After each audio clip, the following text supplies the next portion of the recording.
here. Wanted to talk a little bit today about anxiety and sobriety, which I know a lot of us probably deal with. It's something that I really struggled with, especially the last few years of my sobriety.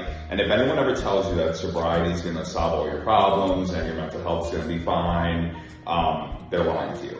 But there are plenty of ways that we can make it work, and really overcome those things and actually utilize them for some positive things, afterwards. So for me, I deal with really bad anxiety. It's oftentimes pretty crippling. So a lot of the things that I do to make things easier is first and foremost therapy. That's something that has really been a game changer, and a lot of people are under the impression that therapy is only, while you're in treatment and stuff like that, and you shouldn't need therapy, in the future or whatever sort of ridiculous assumptions people make.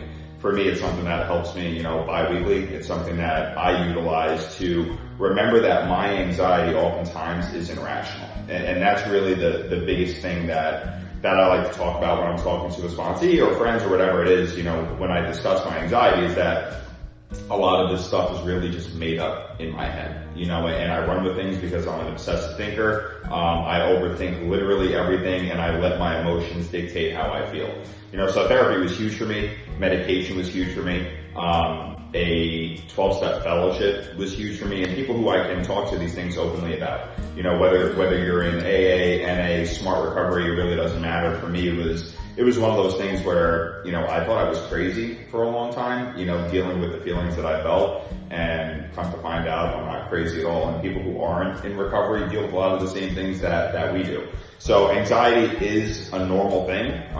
It's not something that you should have to suffer from.